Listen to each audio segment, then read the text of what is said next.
What's going on, people? Welcome to Man Knows Football. We are 5 minutes late, but it's not the end of the world, is it? Yeah, I mean, it's not really the end of the world. Sorry to keep those waiting who are upset. Yeah, just 5 minutes late. Smash up the like button as you jump in. Obviously, subscribe if you are new. But I'm here today with Eunice. Eunice, how you doing, my bro? Happy days. Very happy days. Very happy days. We have several things that we need to talk about. Obviously, you know, have we spoken since that performance against Real Madrid? Good question. I don't think we have. No, I don't think we have either. No. Yeah. No. The preview on the day was what we did. Was what we did, and then we didn't speak afterwards. So we could touch on that a little bit. Then obviously we can touch on the FA Cup semi-final on Sunday, which is you know, something positive to look forward to, and then we can talk about the excellent news about the Ricketts family discontinuing their bid to buy Chelsea Football Club, which is excellent news. And obviously one of the frontliners of the protest is sitting right here on Man Knows Football, and I have to give you a round of applause. They're trying to say it had nothing to do with the protest, but I can't imagine the CPO and all that didn't take the fans' thoughts into account, so I'm only taking that with a pinch of salt. I think it made a difference. Obviously, in the bigger picture, did it make a whole difference? Absolutely not. But it did its job. It got its attention, and it got and everybody got the message. The CPO, everybody got the message. Nobody can tell me otherwise. So, Matisse, big up yourself. You get me? Eunice, big up yourself. Jan, big up yourself. Everybody else who was there that I didn't mention, big up yourself. All the other YouTubers, Nini FC, all of them, big up yourselves for really pushing the no to Ricketts. We're here in a situation now where it's appearing that Todd Boehly is going to run away with it. But again, speculation, nothing concrete. I'm just saying on the odds of things, it's looking like he's favourites. But let's rewind a little bit. Wheel up selector, all of that old school stuff. You get me? Let's do all of that stuff. Let's go. Hey, shout out the massive that know about all of that. But yes, listen. Let's talk about the hard stuff first. Let's get right into that, and then we'll get into the positives afterwards. Real Madrid. Yeah, whether this is the thing, depending on how you're looking at it, yes, it's a negative we went out of the competition. But in the bigger scale of things, in terms of the nature, how we went out, I'm not too disappointed, and I still look back on it and say, yeah, you know what? Our boys were warriors that night, you know? Straight up and down. But Eunice, I ain't got your perspective. Let us know, man. Oh, man, it's funny because before this, I watched a compilation of all of us and our reactions. I don't know if you've seen it. But it was done in really good in order. It was done really well in terms of like the first goal, everyone's reactions, second goal, everyone's reactions, all the way until the end. And I was glued. I was watching all the various clips from myself, you, all the other guys, and I'm just like, oh my god, that was a roller coaster. It was, yeah. I cannot believe how it went down, man, because we went into that game thinking we've got a big mountain to climb. Like this, we might not be able to do it. And the damage is just too big from the first leg. And when we got there and we're 3-0 up, and then a goal gets taken away, and then we score again with Timo, as you said, right? I'm like, nah, this is written. This is happening again. It's written. And then it gets snatched away from you in that manner, and it's just, like, if we had just maybe won 1-0 or gone out the tie, I'd be like, yeah, okay, that's expected, isn't it? The first leg destroyed us. But to go out like that stings, man. Knowing we had it, that stung. Yeah, it was painful. Definitely proud of them, man. It was painful. The people in the chat are saying you've got a little bit of an echo, Eunice. Do you have anything that's playing out loud? Or it could be your end. Hold on, let me see. Let me know in the chat. Are we getting an echo when I'm speaking, or is it just Eunice? If not, then I think it's just you. Okay, cool. Let me see. I can hear it. Oh, you can hear the echo now. All right, hold on. Let me just adjust my audio settings. Welcome to technical difficulties. Yep. Yeah, this is it. All right. Here, go back. Here. All right. Is that better? Is Yes, this it is. Yeah, better? echo's gone. Echo's gone. There we are. Perfect. Okay, now they're saying it's just Eunice. Yeah, it was just me. It's not All now. right, It's cool. gone. All right, cool. Perfect. Let's go. Let's do this. Let's move. So, yeah, the performance, absolutely insane. Insane performance. And do you know what? Mason Mount, what a finish. What a piece of build up that was. Literally, I can't remember who started it, but from the start of that, it was literally 3 touches in the back of the net. Yeah. Brilliant bit of composure there from Mason Mount.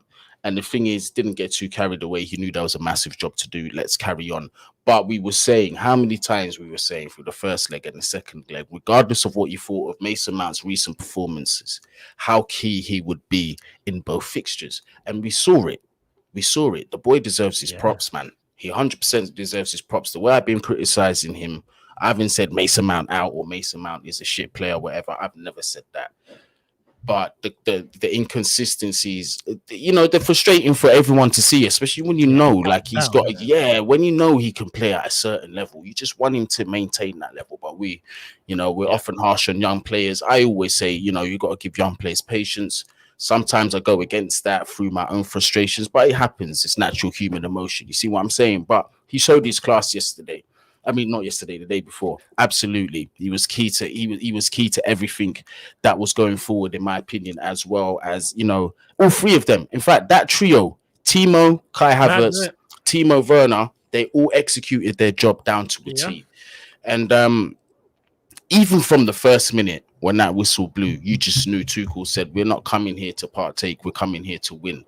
When was the last time you saw Chelsea commit that many players forward into that counter press?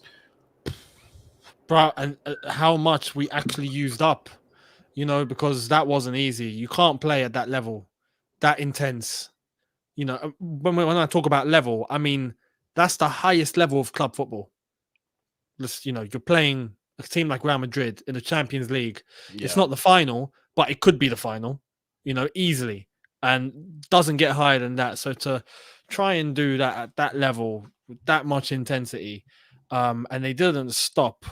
You could tell by the end they were dead. They were finished. And that's what came back to bite us, because we didn't have the tools to be able to try and recompense from that, whereas Madrid did.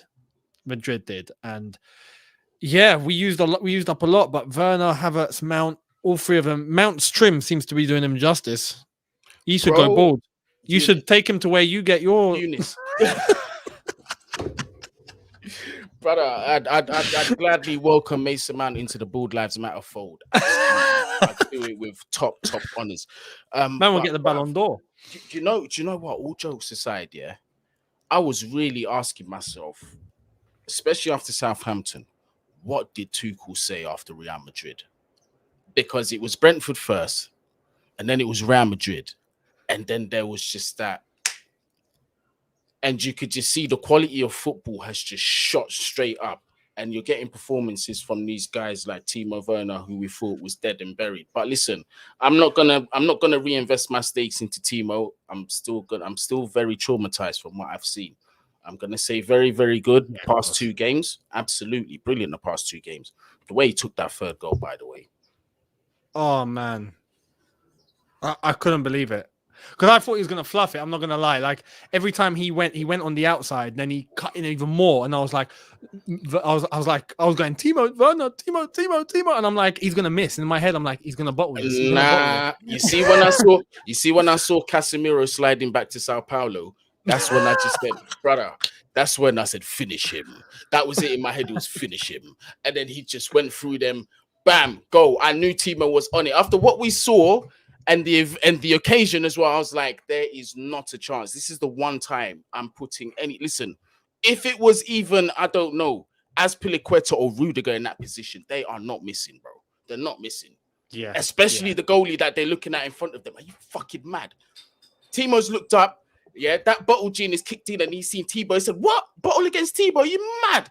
I'm gonna score this one. Bam, 3. And I thought we was going through, brother. I was almost in tears because I was saying for like 2 days. Could you imagine? It would be in Timo Werner fashion for him to get that goal that would send us to the semi-final. So the delirium in my head was just ridiculous. I just couldn't process that moment. It was just mental.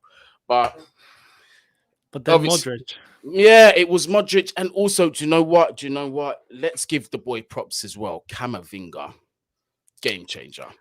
This is what I'm saying. Like, Real Madrid had that ability to dive to the bench and start replacing players who they knew were starting to falter, like a Kroos easily able to bring on Camavinga. You've got energy there and ability. Whereas with Chelsea, we'd already at that point brought on Pulisic, Ziyech. That's all we can turn to. That's it, and they were already there. And it's like, okay, if we're having to change things up, we're going to bring on Jorginho, and I would have brought on Jorginho, I'm not going to lie, tactically in a different way. I would have packed out that midfield, but you're bringing on Jorginho to take off a Kovacic, and it's like, bloody hell, that's. And then we've got Harvey Vale to turn to if we want to bring someone on, or we've got, I don't know. It's just, that's Chelsea's problem. Madrid had the tools in the end, knowing that we were finished. We used up all the energy we could because we were playing so intense and so hard. Yeah. And you know what? Yeah, just linking that to this comment here. I was gonna say, Tuchel did the right thing to die on his sword. Absolutely, if that's the perception that you want to take, because some are saying, and quite fairly, it's their opinions that Tuchel should have brought in either an extra defender or a midfielder that would have had a bit more of a defensive mindset. Now, let me put this question to you: Are we safe with a 3-0 lead at the Bernabeu?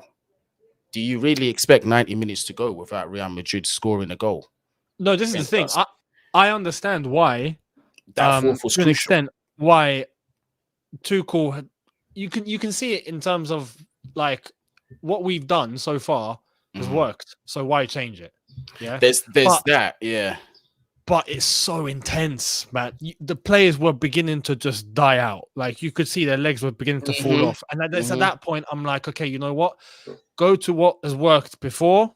At least if you're going to cut off Real Madrid, in terms of the way that we were dealing with Vinicius and all of that, that was fine. With Reece James, that was okay up until the very end in extra time, where we were getting done out. Legs were shot. Legs were shot.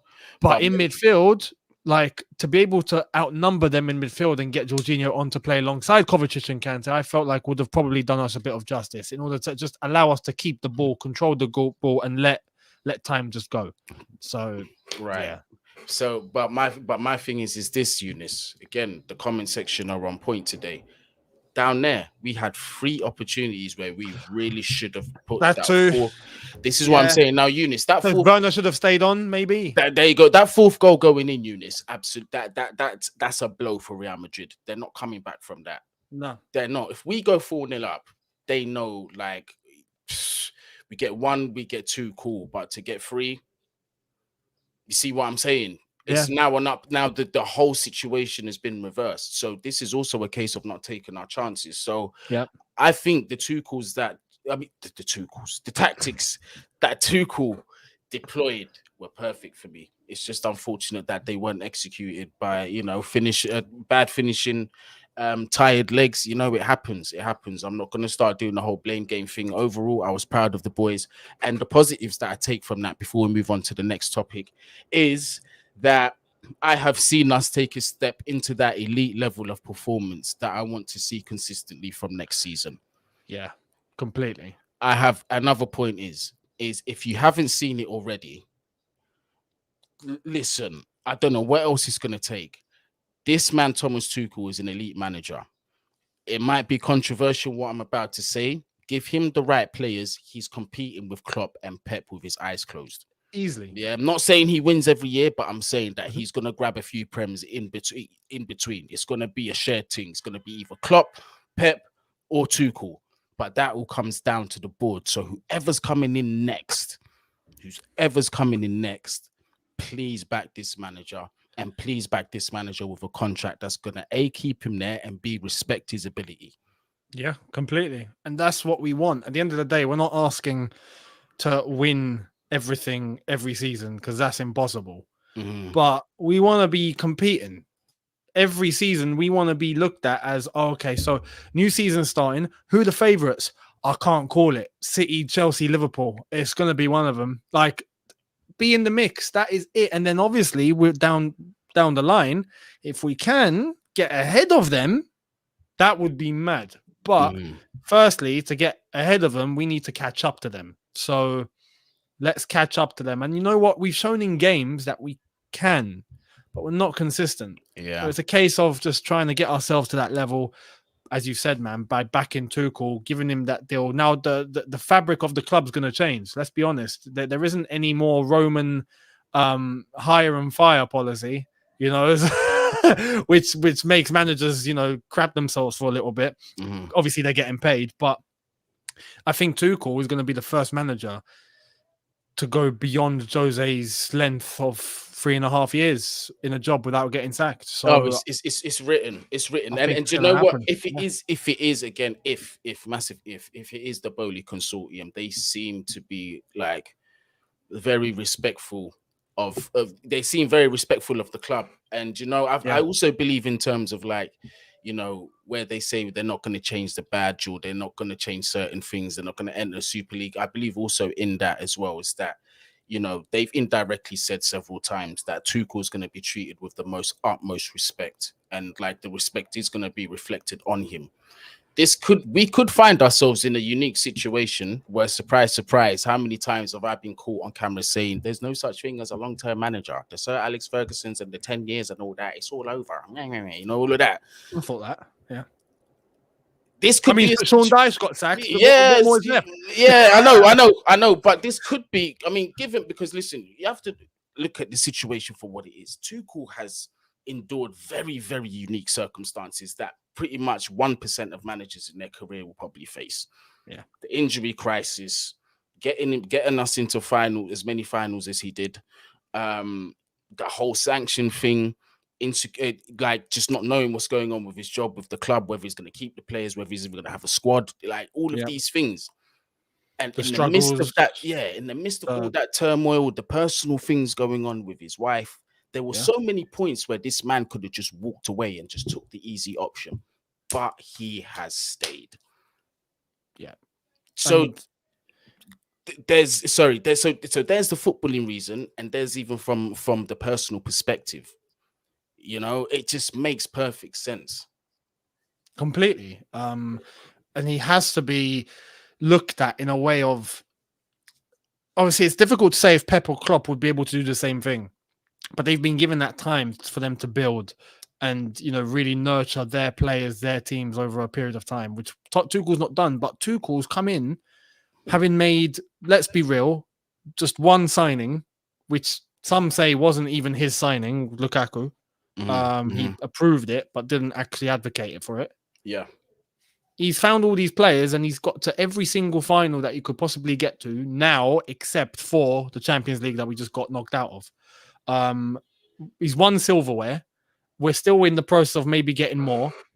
He's an unbelievable gaffer with all the circumstances that you've mentioned, not just off the pitch. If we're talking, you know, the ownership, the sanctions, his personal issues with his wife, the divorce, but on the pitch, when you're looking at Lukaku's form, for example, 100 million investment, what do?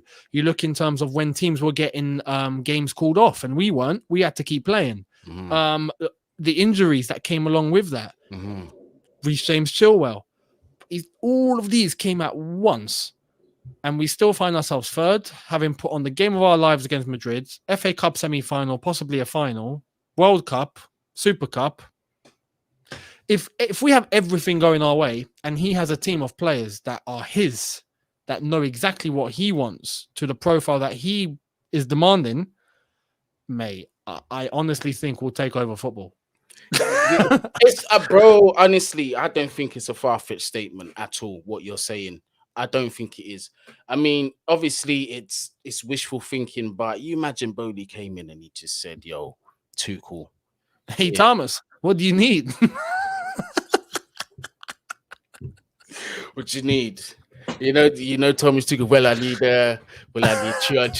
Chouameni, give me Erling Haaland, just give me Ousmane Dembele, give me everybody that I need, and we can win everything. Yeah, you know how he's gonna go, bro. He's just gonna win everything. I think he will. I think he could do it. If there's anyone that can do it, it's him. Because for me, what needs to be worked on is the league form. That's 38 games, but you have to look at squad depth to be winning that. Realistically, the chances of keeping your like up your best 11 fit for 38 games plus a season is just not going to happen. That's do you remember when we thought our squad depth was nuts? At the beginning of the season, yeah, our squad depth is unreal. We've got Barkley on the bench. But we had Champions League win in our veins. We had Lukaku, the reformed, rounded, complete forward who's had discovered the touch and can play more than counter-attacking football. Will come back and score 30 goals for Chelsea. Was back, so our heads were just massively in the clouds, just hugely in the clouds. So listen, everyone has been forgiven for that, but. Yep. Let's move on to this Sunday's game. We have a semi-final to play. Chelsea versus Crystal Palace over at Wembley in the semi-final. And guess who's not playing that game? Conor Gallagher. Crystal Palace had the cheek to ask. It's like, Chelsea, can we, do you mind if Conor comes in and just experiences the FA Cup semi-final for us? Could you help us out, please? Nah, no thanks. He wanted to play too. Yeah, he did want to play. He wanted to play, and he spoke with Tuchel, and Tuchel's like, "I'm sorry, the rules are the rules of the deal. We can't change it. You ain't playing, brother." Yeah, mate. Yeah, they knew the rules before they signed you on loan, and the rules stayed the same. And absolutely not. And I know Tuchel was like, "Listen, look at it this way. You've been that good that I don't want you facing our team." Yeah, what does that say about you, mate? See you in the summer. Yeah. See you in the summer. Off you go, mate. See you in the summer. The season. We're going to knock you out. Finish the league. Come back home. There you go. Come back home. We'll compete for everything else next season. How about that? How's that for a deal? You'll be playing the FA Cup semi-final next season. Yeah, exactly. Right? That's it. For Chelsea, not for Palace. There you go. And the Champions League. And you'll be competing for a title. Yeah. I'm just putting it out there, people. Putting it out there before people like, this guy's crazy. Yeah, you know how people get. But yeah, that semi-final is going to be a very, very interesting one. And just because Conor Gallagher will not be available doesn't mean that Crystal Palace don't pose a threat. Several players in there. Man like Mitchell, who I found out is from Northwest London, Wembley. Big up yourself. Don't know. Olise, obviously, I've got the biggest agenda for this guy. He needs to come back to the bridge. I think Eze's fit as well. Eze might be fit to play, but you know what? Is Diego C. Palace in the chat? Because he would be the guy. He's the guy. But they've still got several danger players, Wilfried Zaha as well, amongst several others that we got to be careful of. But again, Eunice, I'm just looking at the previous two performances, and I just think like that not going to the Champions League final or losing to Real Madrid is just going to fuel us to go out there and absolutely batter them. I just have a feeling that Tuchel is going to field a strong team and just says, boys, you know exactly what you need to do out there. Just go and do it, mate. After what you experienced in the week, go and batter them. Yeah, I mean, Tuesday up until Sunday is decent for recovery. They need recovery, man. They need recovery. And I'm hoping that everyone is feeling good and feeling better and is back at 100% in terms of fitness, because they left everything in Madrid. So I don't want them to come into this game sluggish and lacking. That's also true, yeah. I think the time is enough though, so they should be okay.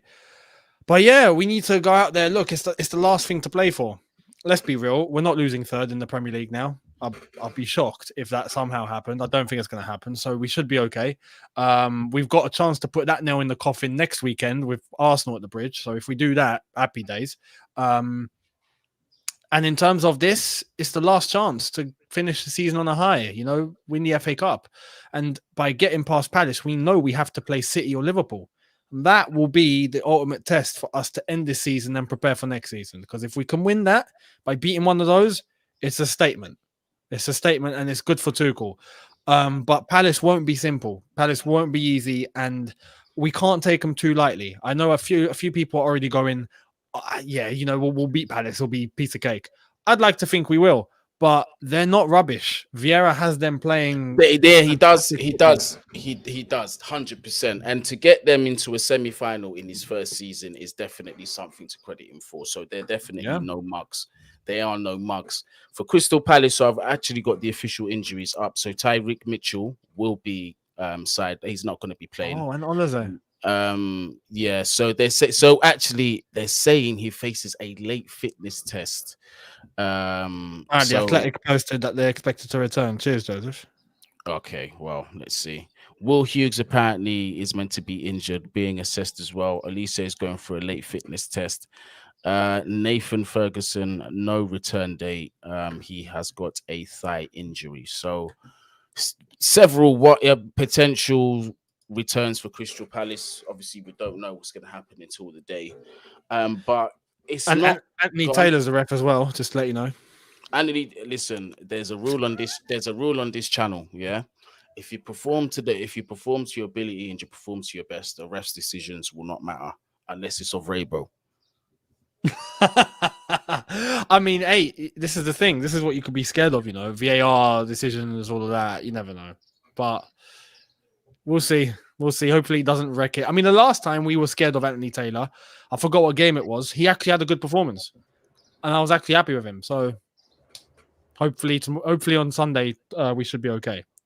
Was it the Liverpool game or one of those big games? I feel like it was. Yeah. I don't know. Yeah, he had a decent game, to be fair. So, but look, I always like to say, if we perform to our best and just do what we're supposed to do, the ref has to abide to the rules on both sides, unfairly and fairly. But if we give him no choice but to, score goals that are onside and actually put away our chances, then I ain't got to worry about Anthony Taylor. You get me? Yeah, it's one of them ones. But I reckon, honestly, it's not even to disrespect Palace at all, because I do like to watch them play. I respect them as a team, and I love them even more for what they've done to Arsenal. That was beautiful to watch. That was amazing. But I just feel like if we continue to show levels like we have in the past two games, again, the intensity of that Champions League quarterfinal remains to be seen. But if we do have anywhere close to that level of intensity, I don't think Crystal Palace stand a chance, mate. I don't. Yeah. And that's just me having faith in my team, 100%. Yeah. I reckon we're going to the final. Who do you think make it between Manchester City and Liverpool? They're also playing this weekend. They're playing tomorrow. That's difficult, man. That's very hard. I can't call it.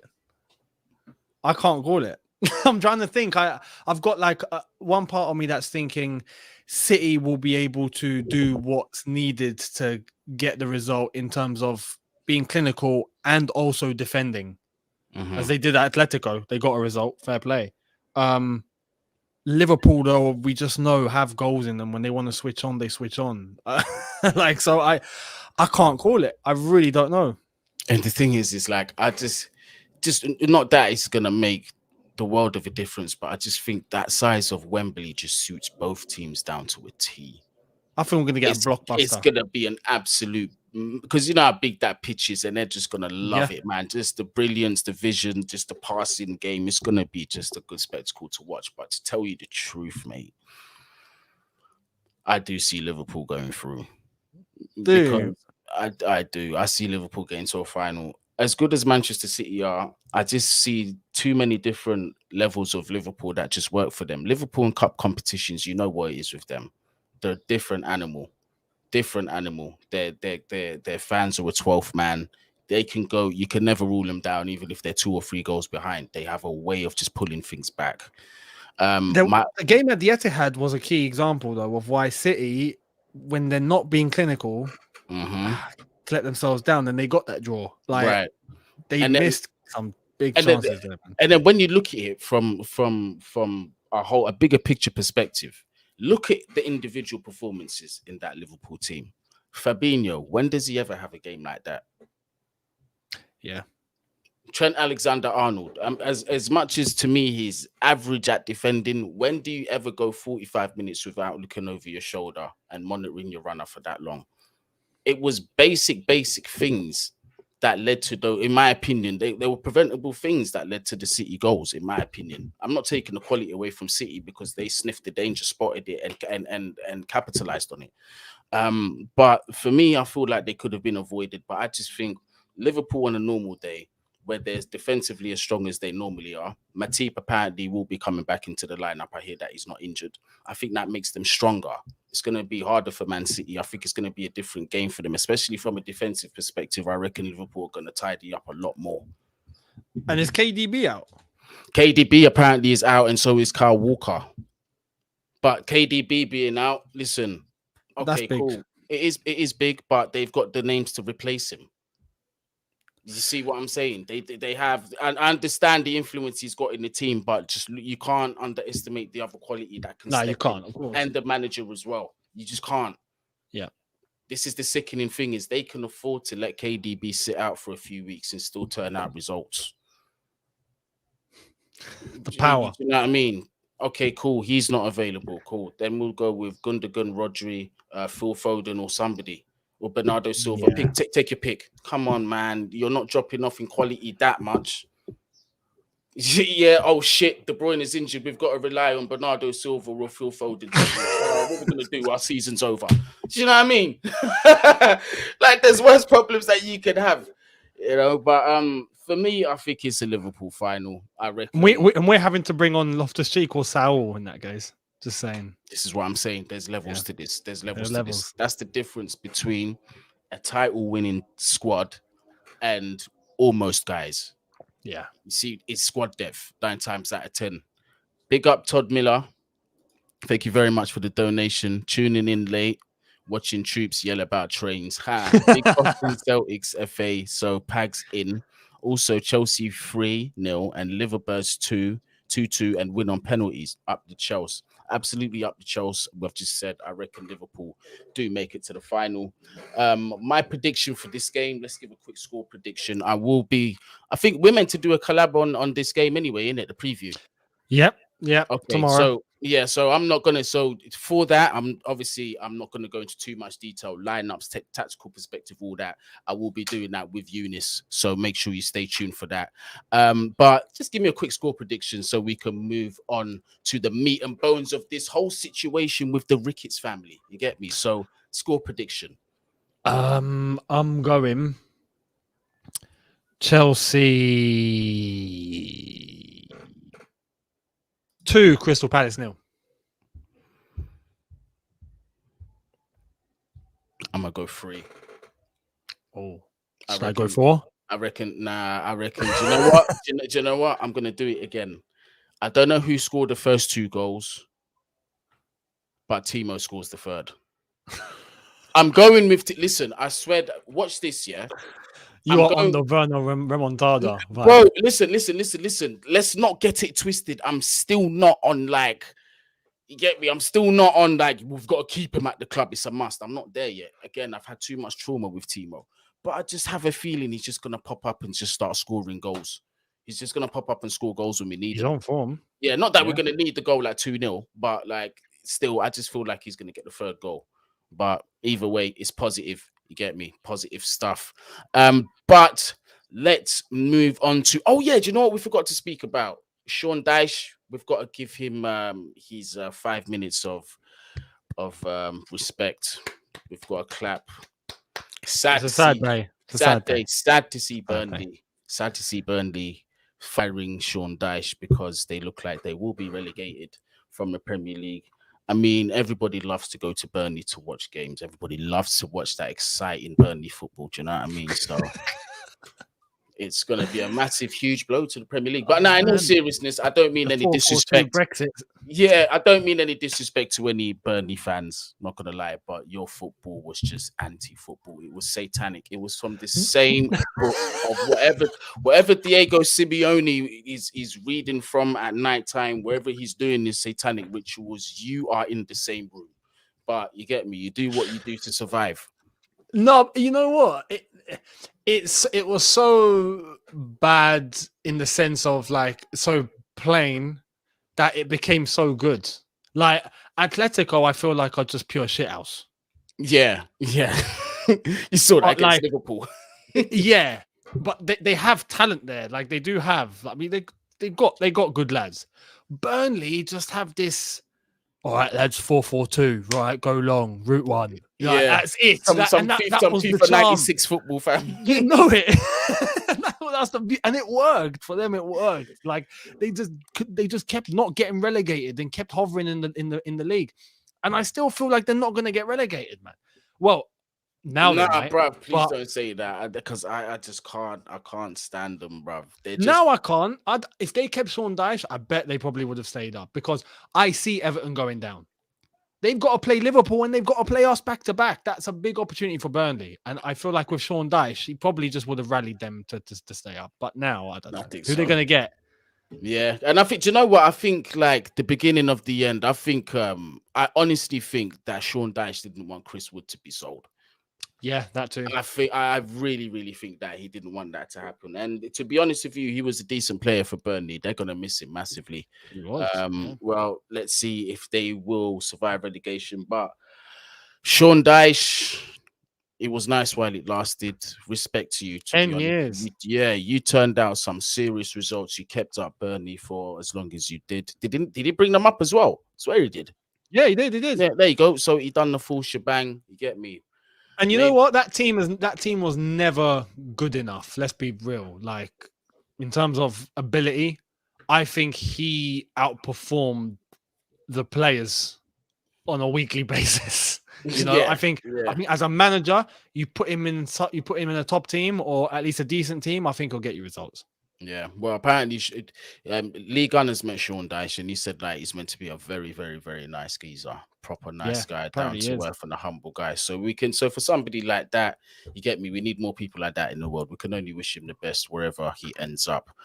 Chelsea perspective. Thank you very much for the super chat. His prediction is a 4-0 Chelsea win against Crystal Palace this Sunday. So very optimistic predictions from the people in the chat as well. I was going to read out a couple. Dexter says 3-1. Todd Miller's asking maybe 5-6. You get me? Davod Rello is talking about Guni, talk about Goodness being fourth. Last I checked, they weren't fourth. Spurs are fourth. How does it feel? Arteta at the wheel and all that. Joseph, yeah, there you go. There you go.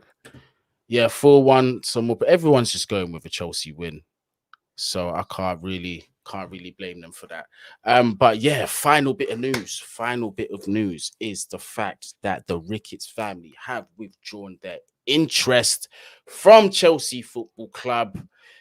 Yo, when I read that, I couldn't believe my eyes. But then I saw more and more and more of the reputable journalists retweeting and recirculating that information. How do you feel, Eunice? Because I honestly do believe that the protest had something to do with it. They must have. I'll be real, man. That protest, we went into it, and I remember me, Matisse, on the train, heading there, going, we'll see what happens. But regardless of the outcome, we've done our bit. Yeah, we've done what we could. Simple. So if it's a successful one, there's tons of people, great. If it's not, we've done what we could, and we can rest our minds at peace in terms of whatever the outcome is. Yeah. And when it happened, both of us were like, you know what? The coverage was fantastic, but the numbers were not good enough, right? And that's where I felt like at that point, we kind of put the whole thing to bed. We're just like, you know what? Yeah, look, at this point, if they take over, they take over. If they don't, happy days.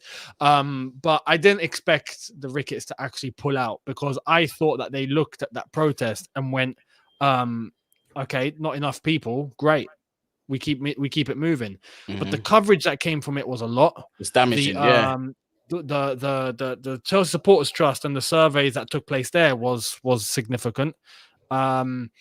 The reaction from everyone else across the world was huge because the outcome was massive on that scale. So it all ties in. So today, having seen that news, I started getting messages left, right, and center. My phone started buzzing more than normal. Like including like yours was one of them. So I'm seeing all these messages come through, and I'm like, no way. Like Ricketts out, Ricketts are gone. I'm like, you're bluffing. So I've checked. I'm like, oh my god. They're out. They're gone. Happy days. That's what we wanted. They're gone. Brilliant. So Kit and Ali, just so we can put this into perspective, obviously the riot. Oh my goodness. I can't speak. The Bro. right.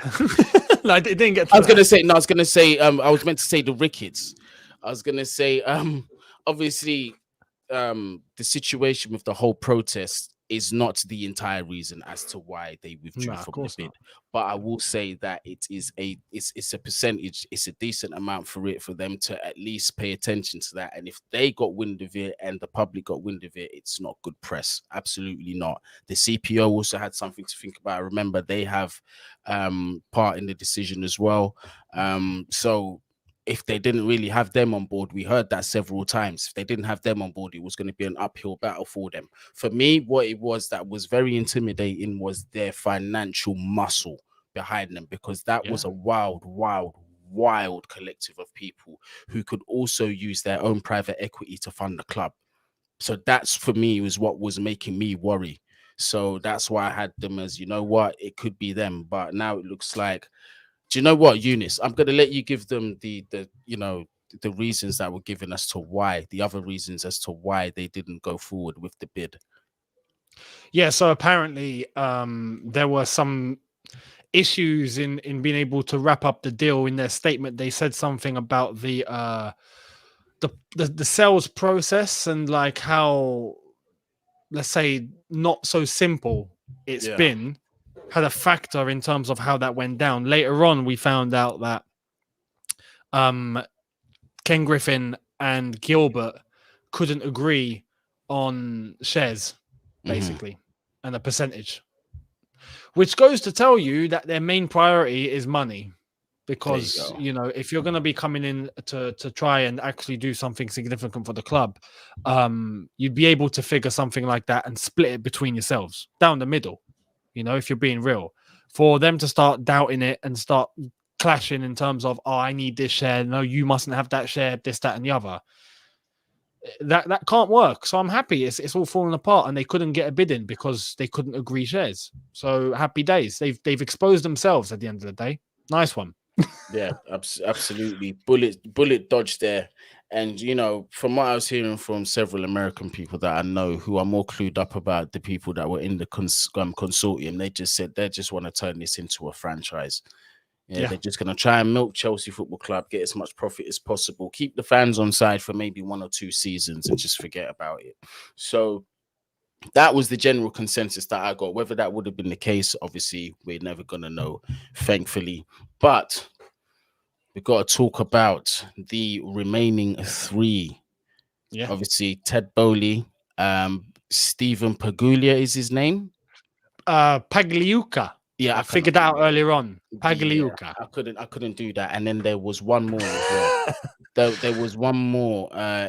And Sir Martin Broughton. Yeah. Sir Martin Broughton. Yeah. Out of the 3 that's left, Eunice, I don't know. To some, it might be a bit of an obvious question, but to those that don't know, who would you say is the favorite to get the club? Saudi Media Group. Absolutely. Let's get that Saudi Media Group back in. No, that felt like ages ago now, man. Oh my god. Todd Boehly's clear. Todd Boehly's clear. Now, one thing we have to acknowledge, and I said this in my video earlier, was that we don't actually know what these final bids consist of. Right? So prior to that, Todd Boehly and his consortium looked stupidly clear, right? Obviously alongside the Ricketts, because they were the ones that were pulling all the financial muscle. But Sir Martin Broughton, Pagliuca, we don't know what their final bids consist of. We knew what their bids before that were, kind of on a level, but we don't know what the final bids are. So we'll see. Although I just don't see Todd Boehly now losing it. And Todd Boehly with Clearlake Capital, because Clearlake Capital will be having 50%. That's what we know. So I reckon it's going to be Boehly. Okay, so Clearlake Capital. Now, this is something. Maybe you can help me on this, because obviously I don't feel like I have enough knowledge to really speak on the technicals on this, and I don't really want to look stupid. Do you know what I mean? But there has been quite a few people that have said that's a bit of a red flag, considering that they're a hedge fund. So I don't know what type of hedge fund there are, whether they're taking public or whatever. I have no idea what kind of business they are or how they're run. But is there a negative of them being 50% in I this? thought initially when I read it, I thought, "Oh my god, this is gonna go wrong. This is turning sour." But there's been good authority, Okay. right? There's been good authority that it's Todd Boehly who's spearheading it. He will be leading the entire group, despite him having a minority share. Well, he'll have the most out of the rest who are there on the consortium, but Clearlake Capital will have 50% mainly because of the financial power that they're coming with to back the entire bid and back the entire funding that's going to be made available to Chelsea Football Club. So apparently there's going to be some sort of an agreement in place between Clearlake and Todd to keep the structure as intended from the very beginning. That way no one can start pulling out any dodgy moves. Despite them having 50% and him obviously having less than that. So if there is some sort of an agreement in place between them that they are collectively in accordance with how they're going to be running this and no one's going to be pulling any mad moves because it's all on paper and there's as I've said, everything is in writing, then happy days because it's Todd who's happy for them lot to come in because of the financial power they're going to be bringing in. So if that's the case, cool. I just hope nothing goes wrong down the line. That's all. But yeah, apparently on good authority, it's not as bad as people first anticipated. Okay. I just wanted to pull out this comment actually. Sisu, Coventry City. My stepdad knows all about that. He's a big Coventry City fan, and he was just here actually watching the Birmingham Coventry game where they came back from 2-0 down and actually won 4-2. So big up the Sky Blues for getting that result. And to the people them in Birmingham, unlucky for you lot, because boy, 2-0 up, losing to your rivals 4-2 by the end of it, not a good look at all. But yeah, in terms of that, I'm not too versed up on that. I don't really like to go into the economics of that because I'm not somebody who knows. So but yeah, in terms of a plan, Todd Boehly's plan from the beginning has been one that we've been like, you know what? At the time, we was all rooting for Saudi Media Group before we found out how they were planning to fund this. But when you really look at it on paper and his existing model with the Dodgers, etc., and their success, it's positive. It's a good look. It's a good look. And he's also somebody who's spoken highly of Thomas Tuchel as well. So you already know that if he comes in, he's gonna reward Tuchel accordingly. But have they given us a time frame as to when the final bids will be placed for the club? Oh, the final bids are in. That's it. Okay. Oh, so now it's just down to a decision, is it? This is why the Ricketts are out, because yesterday was the deadline and the Ricketts couldn't get a bid in. Okay. So now, and then there were 3. All right. Exactly. Yeah. Yeah. So hopefully Todd Boehly does win. I don't know about Pagliuca. Ted Boehly. Todd Miller. Bruv. I'm calling Todd Miller Ted Boehly. Bruv. Listen. Yeah. It's all mad today. It's all mad today. He seems to be rooting for Pags, as he calls him. I don't know too much about him. I know he's majority shareholder of one of the Atlanta teams. I don't know. He has to give that up. Yeah, sorry. Did I say one of the Atlanta teams or Atalanta? Atalanta. All right, cool. Yeah. He has to give that up. And JT's leading that True Blue group, which are going to be asking for 10% of the club.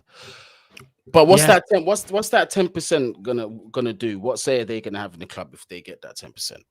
So they'll have 10% of the share of the football club, which will be fan orientated. Okay, cool. Okay, it'll be John Terry spearheading a fan led movement. All right, cool. Fan led group, not movement, because it'll be a group. What do you think of that? If you'd asked me that 5 years ago, I'd be like, hell yeah, absolutely, yeah, man, yeah, fan group, 10%, yes, please. Right now, you get older and you get a little older and you get a little wiser. Yeah. There has to be good, strong representation on that group, because you can't just ask any Tom, Dick, or Harry who's a fan on some big issues on how to run one of the best football clubs on the planet. You know, Yeah, facts. And do you know so what, Mike? Do you know be what done I right. would? Do you know what I'd rather do than do that? Because I'm completely on your side. I'm not with that. What I would actually rather do is get somebody like a Monchi or a Campos or somebody like that who can also contribute to them decisions. Actual footballing brains, Yeah, yeah, that have like, because you see why I mentioned them two, Monchi and Campos, because to some, oh, just directors of football. No, they've been involved in revolutions of certain clubs, you know, bottom start top to bottom, and their recruitment has just been absolutely ridiculous, and their system, their scouting is absolutely brilliant. So in what they've done, they've helped reshape and remodel clubs. So it's just really about hiring the correct people with the yeah. correct footballing brains. And like Bayern Munich have you seen how their board is? Mental. The right minds are running the club. That's why they're always going to be successful. And you Yeah. know, once they're gone, the same mentality is going to be carried on to the next people coming into the club. Yeah, 100%. You'll probably get like an Iron Robin coming in at some point in the future to be like a director or something. Yeah, Who that's knows? that's what I'm saying. So real proper football guys who are not just, you know, reputation by name, but have actually shown like credentials outside, you know, taken certain qualifications, proved themselves as well elsewhere. So Bayern really do their due diligence before they bring just anybody into that board. Do you know what I mean? They don't just bring somebody who comes from another, you know, side of business. Nah, none of that. You gotta be someone who knows the game.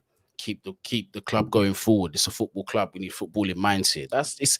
You'd think it was the easy solution, but so many football teams are just not taking that. So many football teams are just not taking that and are badly run as a result. But Eunice, I know I've kept you slightly over time. Just let the people what you have got coming up or what have you already posted and what's going on this weekend with you. So my reaction to this whole Ricketts news is up. That was done a little earlier today. Safe to say, I was quite happy. And yeah, tomorrow will be a case of getting the preview for Chelsea versus Crystal Palace. There'll be my own preview, and there'll be the both of us on the preview as well. So yeah, So you'll you be heard, joining me on my yeah. channel tomorrow. So you heard that. And so yeah, make sure you come over. And could be doing a watch long for Manchester City versus Liverpool. Because that's a 3:30 p.m. kickoff here, and And it's you an know, FA Cup semi-final. and do you know what? I am gonna bring this up. Usually I don't really bring up spam messages, but I've been asked this by bare people, and I've been meaning to ask you. We've got to do at least one. We should, yeah, we Yeah, should, we've we got to do should, at least 100%. yeah. That would Um, be ideal. I mean, we'll try and see for tomorrow. yeah, let's see. Let's see. We'll not make any promises now, but we'll see what we can do for you lot. But Yeah, it's not like this is the thing. We got to let the chat know. It's not like we don't want to. It's just that there's so much going on. You know what I'm saying? Like we building our own channels, all of this and that, and it's not even in a way. It's like in a negative way. It's just the reality of life. So sometimes these things will happen. Sometimes you have to wait a little bit for them to happen. But yeah. let's see what happens. No, for sure, for sure. And if we do it, we got to make sure we're synced up and we're not Hundred ahead of percent, each other. yeah, 100%. But like I've got like 6 or 7 different backups per channel, so I should be able to figure something out there. Class, Yeah, class. But yeah, we'll definitely figure that out. 100%. 100%. But to the people them that are in the chat, please make sure you do smash up that like button and also subscribe if you are new. We did reach 7K the other day, so thank you very much to all of you that helped make it happen. Now the next target is 8K. We are really not far away from 10K. I can see it on the horizons, so let's make that happen. Obviously the first is 8K, gotta get there. But for this channel, I will be going live tomorrow. Just make sure you are following the socials and switch on the notification bell as well. YouTube doesn't always work with that, but I'm just going to tell you to switch it on anyway. The watch along, I'm definitely going to be doing. If it does go to extra time, I will be sticking around for extra time. Unfortunately, I wasn't able to for the Champions League semi. I had to run out and take care of something really, really important.